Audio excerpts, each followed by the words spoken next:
तो दोस्तों ये गोट मूवी की एक्सप्लेनेशन वीडियो। अगर आपको ये वीडियो अच्छी लगे तो इसे लाइक और शेयर ज़रूर करिए और ऐसी ही इंटरेस्टिंग वीडियो देखने के लिए सब्सक्राइब कीजिए हमारा चैनल और इस बेल आइकॉन को दबाइए ताकि आपको हमारी वीडियो सही टाइम पर मिल सके। तो दोस्तों साउथ के सुपरस्टार थलापति विजय की लेटेस्ट मूवी गोट यानी greatest of all time release हो गई है और यह इस साल की high growth Singh Tamil film बन चुकी है। ऑडियंस इसे बहुत पसंद कर रही है क्योंकि यह मूवी काफ़ी एंटरटेनिंग है। फिल्म की स्टोरी तो इंटरेस्टिंग है ही, इसी के साथ यहाँ बढ़िया एक्शन मसाला और थोड़ा इमोशनल भी है। अगर आप इस फिल्म को अच्छी तरह समझना चाहते हैं तो ये वीडियो देखते रहिए। यह कहानी है स्पेशल एंटी टेररिज्म पॉन्ड यानी साइट्स की आतंकवादियों को पकड़ने का काम करते हैं। सन 2008 में इस ऑर्गेनाइजेशन का लीडर था राजीव मेनन नाम का एक आदमी, जिसने पैसों के लालच में अपने देश से गद्दारी की और वो आतंकवादियों के साथ मिल गया। इसी दौरान साइट्स के एक एजेंट एमएस गांधी ने यह पता लगा लिया कि मेनन धोखेबाज है, इसलिए उसने उसकी पोल खोल दी। तब मेनन बचने के लिए देश छोड़कर भाग जाता है। फिर एक दिन सेट्स वालों को एक आतंकवादी की खबर मिलती है जिसने इंडिया से यूरेनियम चुराया था। इसीलिए गांधी उसे पकड़ने के लिए अपने कुछ साथियों के साथ केन्या पहुंच जाता है, जहां आतंकवादी एक ट्रेन में सवार था। फिर जब गांधी उसे पकड़ने के लिए वो ट्रेन में घुसता है तो वहां उसे मेनन में मिल जाता है। असल में मेनन ने ही इंडिया से यूरेनियम चुराकर वह आतंकवादी को बेचा था।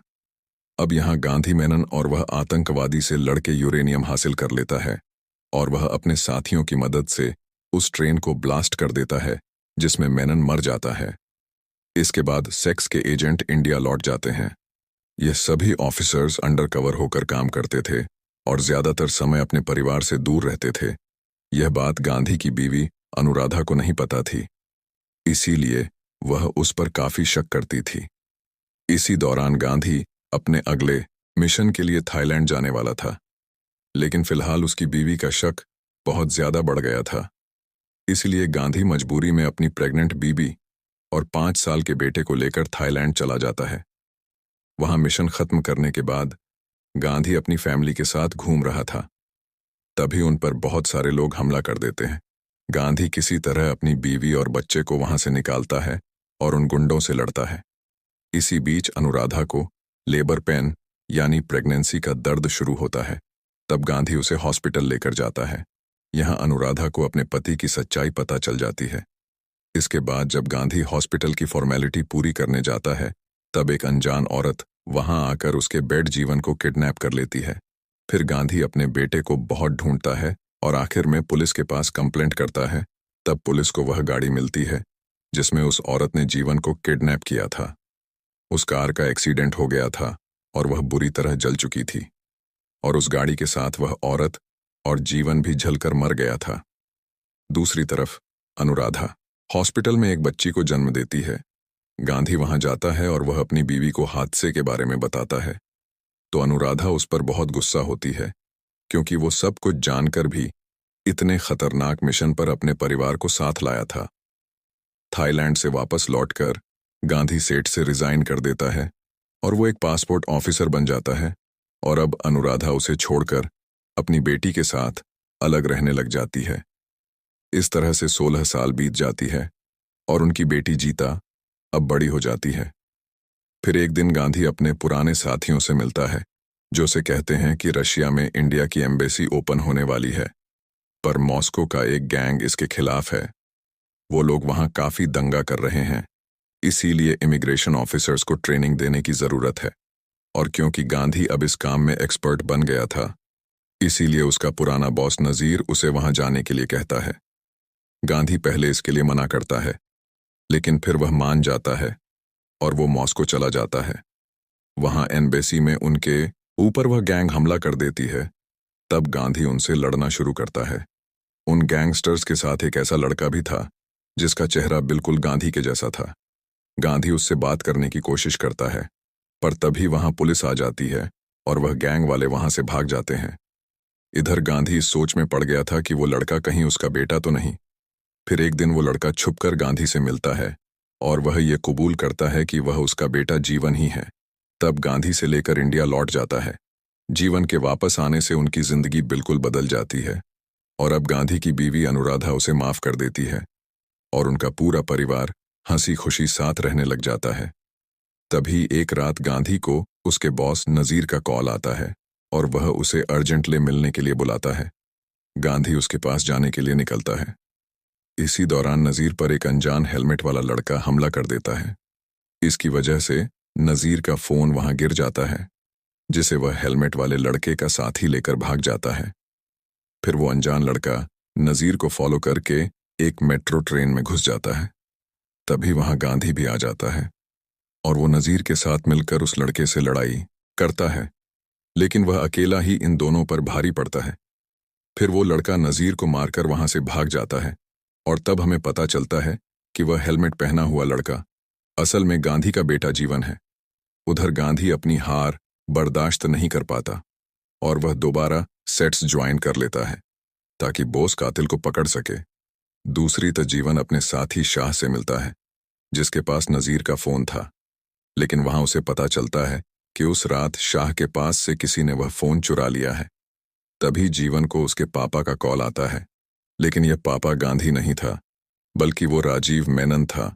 असल में मेनन उस दिन ट्रेन ब्लास्ट में मरा नहीं था, उसकी पूरी फैमिली मर गई थी, लेकिन वो किसी तरह जिंदा बच गया और तब उसने गांधी से बदला लेने की कसम खाई। इसीलिए उसने 16 साल पहले जीवन को किडनैप करवाया और उसे एक गैंग के पास छोड़कर भिखारी बनवा दिया। वहां जीवन के साथ बहुत फिजिकल और मेंटल टॉर्चर हुआ। फिर एक दिन मेनन ने उस जगह पर जाकर जीवन को आजाद कर दिया और वह उसकी नजर में हीरो बन गया। इसके बाद मेनन ने उसे अपनी बेटे की तरह पाला और उसे नाम दिया संजय। अब मेनन जीवन के लिए उसका असली बाप बन चुका था और जीवन भी बड़ा होकर अपने नए बाप की तरह बुरा बन गया और उसने मेनन के सारे इल्लीगल धंधे संभाल लिए। जीवन का भरोसा जीतने के बाद एक दिन मेनन उसे बताता है कि उसके असली बात गांधी ने उसकी जिंदगी बर्बाद की और उसके परिवार को मार दिया। यह सुनकर जीवन गांधी के खिलाफ हो जाता है और वह उसे मारने का फैसला कर लेता है।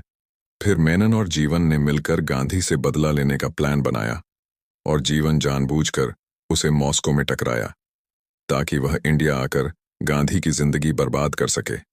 लेकिन नजीर को इन बातों की भनक लग गई थी और उसने कुछ सबूत अपने फोन में जमा कर लिए थे।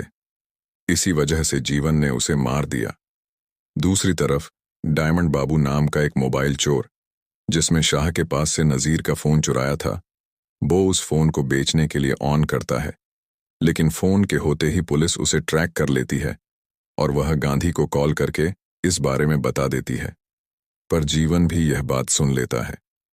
फिर गांधी अपने कुछ साथियों के साथ दामन बाबू को घूमते हुए एक होटल में आता है और जीवन भी उस फोन के लिए वहां पहुंच जाता है।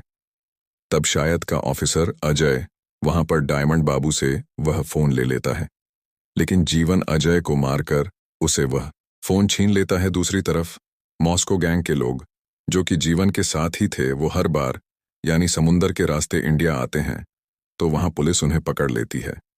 तब गांधी उन लोगों से पूछताछ करने के लिए वहां जाने लगता है। उस गैंग के साथ मेनन भी था।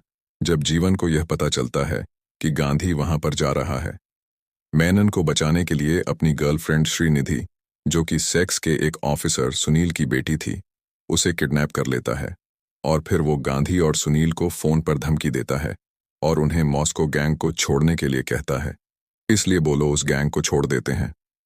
उधर श्रीनिधि जीवन की सच्चाई जान गई थी, इसीलिए वह उसका गला काट के भाग जाता है। इसके बाद गांधी और साइट्स के एजेंट श्रीनिधि को ढूंढते हुए उस जगह पर पहुंचते हैं जहां कल्याण नाम के एक ऑफिसर को वह मिल जाती है। श्री भी बहुत जख्मी हालत में थी, पर वह अब तक मरी नहीं थी, इसलिए वह कल्याण को जीवन के बारे में बता देती है।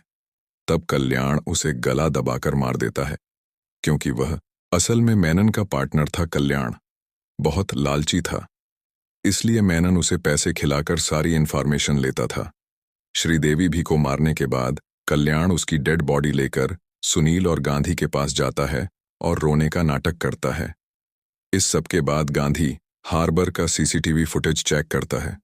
वहां उसे मॉस्को गैंग के साथ राजीव मेनन दिख जाता है।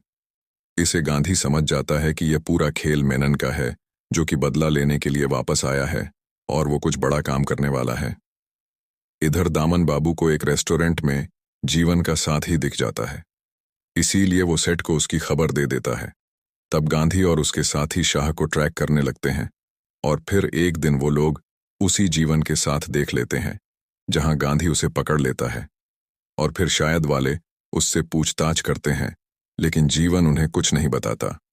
उल्टा वह गांधी पर झूठे इल्जाम लगाने लगता है और वह सुनील को गांधी के खिलाफ भड़काने की कोशिश करता है। सुनील उसकी चाल समझ जाता है और वह गन लेकर उसे धमकाने लगता है। तब जीवन सुनील की गन से उसे ही मार देता है। फिर गांधी उसे वह गन छीनकर उसे बहुत पीटता है। लेकिन तभी उसे मेनन का कॉल आता है जिसमें अनुराधा को पकड़ लिया था और वह बदले में जीवन को छोड़ने बोलता है। इसलिए गांधी जीवन को लेकर मेनन के पास जाता है जहां वह गांधी को बांध देते हैं और फिर मेनन गांधी को अपना प्लान बताता है।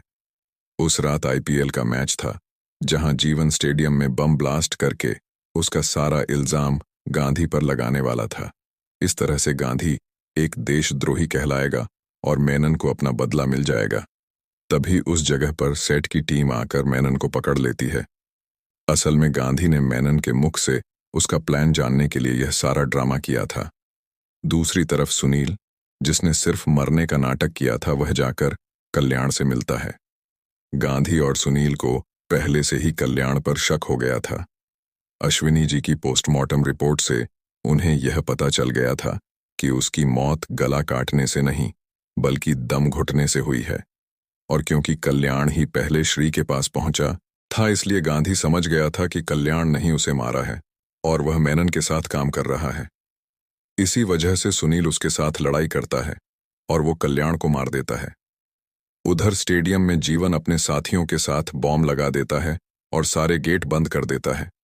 तभी गांधी मेनन को लेकर उसके सामने आ जाता है और उसे बम डिफ्यूज करने बोलता है। मेनन को गांधी की कब्जे में देखकर जीवन बहुत गुस्सा होता है और वह उसे आज़ाद करने बोलता है। लेकिन मेनन अपनी फिक्र छोड़ के उसे बॉम्ब ब्लास्ट को बोलता है, क्योंकि वो सालों से इस पल का इंतजार कर रहा था जिसके लिए जीवन तैयार हो जाता है। पर इसी बीच उसका मामा, जो कि वही काम करता था, वह बॉम्ब का रिमोट लेकर भाग जाता है और वो रिमोट को गांधी की बेटी जीविता को दे देता है, जो वहां मैच देखने आई थी। तब जीवन वहां जाकर अपनी बहन को पकड़ता है और से रिमोट छीनने की कोशिश करता है। लेकिन फिर गांधी वहां आ जाता है और उन दोनों की बहुत देर तक लड़ाई होती है। पर आखिर में गांधी उसे रिमोट ले लेता है और वह जीवन के सर पर गोली मारकर उसे खत्म कर देता है, क्योंकि वह समझ गया था कि उसका बेटा बहुत बुरा बन चुका है और मौत ही उसका इलाज है। फिल्म के मिड कैप सीन में हमें यह पता चलता है कि जिस जीवन को हमने मूवी में देखा वह नकली आदमी यानी क्लोन था। असली जीवन अब तक जिंदा है, जो कि एक साइंटिस्ट बन गया है और वह क्लोन बनाने में एक्सपर्ट हो चुका है। यह जीवन गांधी से बदला लेने के लिए अपनी बहुत सारी कॉपी बनाकर उन्हें ट्रेन कर रहा था। इसके आगे की कहानी इस मूवी के second part GOAT versus OG, मतलब greatest of on all time versus original gangster में दिखाई जाएंगी।